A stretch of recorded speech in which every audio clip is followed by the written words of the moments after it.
The alien medical bay was bright and silent, the air thick with the smell of disinfectant. Tall silver walls curved around the room, glowing faintly with soft blue light.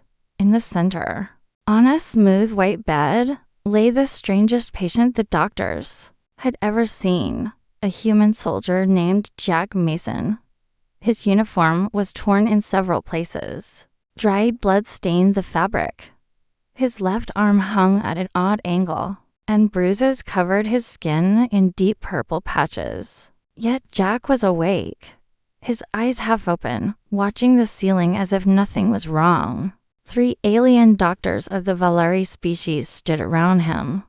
Their tall, thin bodies moved with quiet precision, 4-fingered hands holding medical scanners. Their faces were expressionless, but their eyes glowed with concern. Dr. Relic passed the scanner over Jack's body. The device beeped rapidly. She froze, staring at the display. This can't be right, she whispered.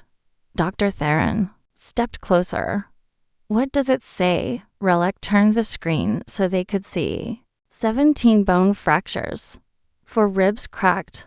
A hairline fracture in the skull. Internal bleeding into places. She shook her head. No Valari could survive this without immediate stasis treatment. Jack tilted his head lazily toward her. Everything okay, Doc? His voice was calm, even amused. Theron frowned. You should not be conscious. You should not even be alive. Jack smirked. Oh, that. Not my worst day. The doctors exchanged a glance. The door slid open, and Commander Zireth, a tall Valari in dark armor, stepped inside. His sharp black eyes swept over Jack. Report, he demanded. Relic spoke quickly. Commander, this human has sustained injuries beyond our limits. 17 broken bones, muscle tears, internal bleeding, and yet he is speaking to us. Zireth stared at Jack. How? Jack chuckled. It's a long story. Zireth's voice was cold. You will tell it. Now. Jack's gaze shifted to the ceiling, as if remembering something far away. The hum of the medical equipment faded into the background. His jaw tightened, and for the first time, there was no smile on his face. It started, he said slowly, 3 days ago. On the asteroid station, the doctors leaned closer, curious. Jack continued, his voice steady. We were on a joint mission. 5 Valari soldiers, me, and 1 other human. The station was supposed to be empty. It wasn't. Zireth's eyes narrowed. Hostiles, Jack nodded. Automated defense drones. Old tech, but still deadly. Plasma cannons. Explosive mines. They hit us the moment we stepped inside. He shifted slightly on the bed, wincing. The Valari took the worst of the first shots. 2 were down right away. I pulled them into cover, but the drones kept coming. I didn't have time to think about injuries. Dr. Theron's voice was quiet. You ran while injured. Jack's smirk returned. Faintly. Ran, climbed, crawled. Whatever worked. The memory seemed to flicker in his eyes, flashes of burning Carters. The smell of scorched metal, the screams of wounded soldiers. Every time I dragged one of them out of the line of fire, I got hit again. Debris crushed my leg. A plasma. Bull caught me in the side. I fell to decks when the floor gave way. Broke my arm when I landed. Relic shook her head in disbelief. You kept moving. Jack looked at her with a calm, almost teasing expression. Pain's just the body, telling you you're not done yet. Zireth stepped closer to the bed. Why risk your life for soldiers who are not your kind? Jack's eyes met his without hesitation, because they were my team.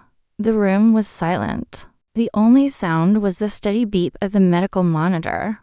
Somewhere deep in the station, the engines hummed, a reminder that the war outside was far from over, and Jack Mason, broken bones and all, was not finished yet. Asterisk rising tension. Jack's eyes drifted shut for a moment, not from weakness, but from the weight of the memory.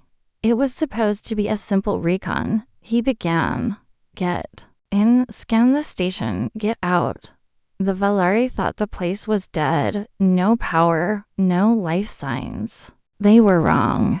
The scene in his mind came alive. The asteroid station's long metal corridors. Silent but filled with dust, shadows, and the low groan of shifting metal. Jack had been walking at the rear of the squad, scanning for structural damage, when the first shot came. A bolt of blue plasma tore through the air, striking the wall beside him. The sound was like a thunderclap. Before anyone could react, automated defense drones dropped from the ceiling, sleek, insect-like machines with glowing red sensors and gun barrels for arms. They were old war models, Jack said, opening his eyes to glance at the alien doctors. Outdated, sure, but they didn't need to be fancy to kill you. The Valari squad scattered for cover. Jack saw Sergeant Kelra, the squad leader, go down with a blast to the chest plate. Without thinking, Jack sprinted into the open, grabbed her by the collar, and dragged her behind a bulkhead. A beam scorched across his leg, searing pain into his thigh. The first injury of many. 2 of us were down in the first minute. Jack continued. Another got pinned under a collapsed support beam. I pulled him free. But that's when the ceiling gave way. He described how the floor trembled before shattering, sending him and 2 Valari tumbling to decks below. Jack landed on his arm with a sickening crack, broken, but he ignored it. The others were alive but stunned, and the drones above were still firing at anything that moved. I found a service ladder, climbed back up one-handed, and rejoined the fight. We were outnumbered, outgunned, and boxed in. But humans don't sit and wait to die. He told them how he scavenged parts from damaged drones to make an improvised shield, using a shattered plating panel to block shots as he pushed forward. Every meter cost him. A plasma grazed to his side, debris smashing into his shoulder. A near miss that burned the skin off his left forearm. The alien doctors listened in disbelief. For them, any one of those injuries meant immediate retreat or surrender. But Jack kept moving. Zeroth finally spoke.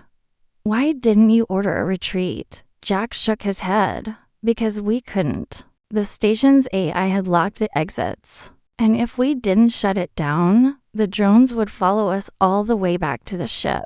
Someone had to get to the control core. That someone turned out to be him, with the Valari squad providing what little covering fire they could. Jack charged through the narrow central corridor.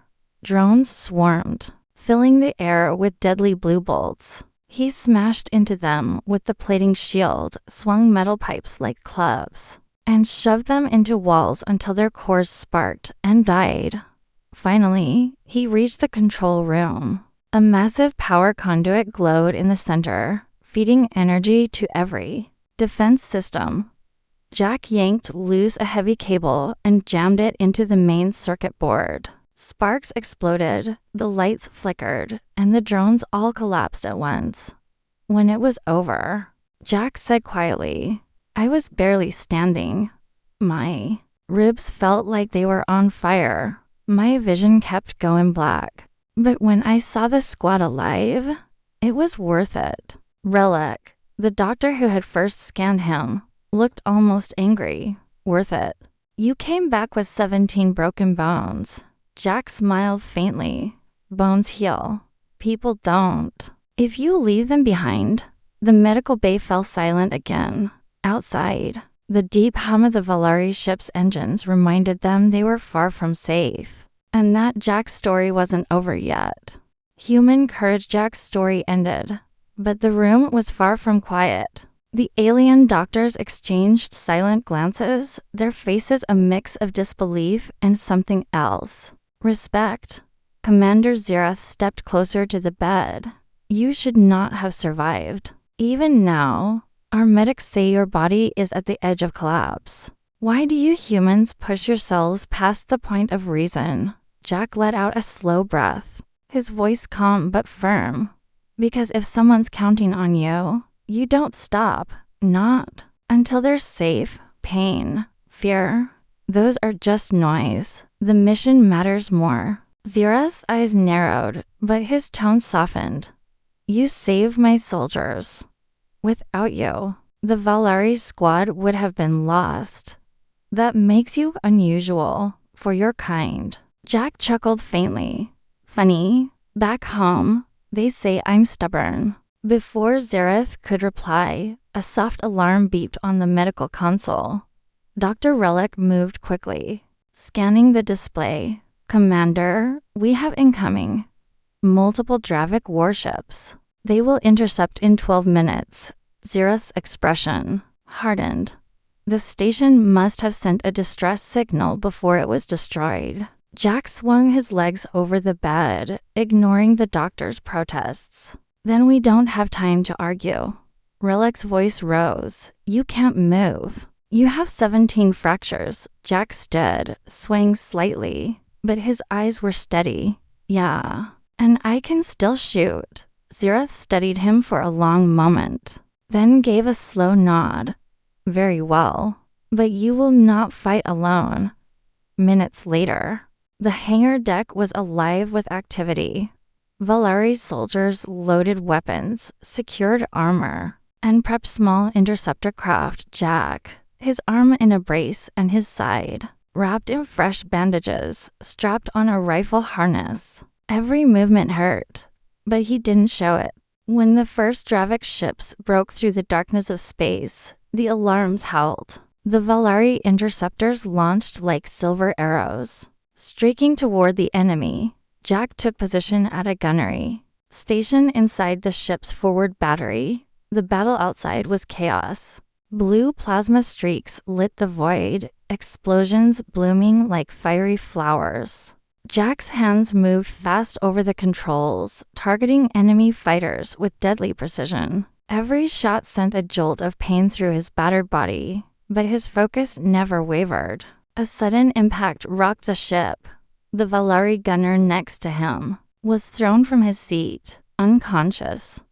Without hesitation, Jack slid into the second station, firing both batteries at once. The Dravik fighter chasing their escort ship exploded in a bright flash. Zira's voice crackled over comms. Human. Hold that line. Jack grinned through clenched teeth. That's the plan. The fight raged for what felt like hours, but was only minutes. Slowly, the Dravik formation began to break.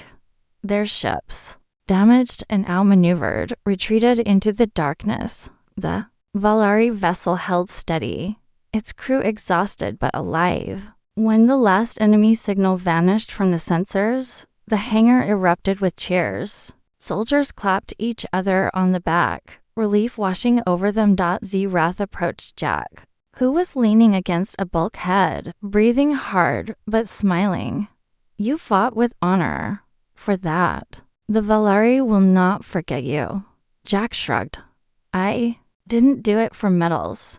Relic, still holding her medical scanner, shook her head. You humans, your bodies may break, but your will does not.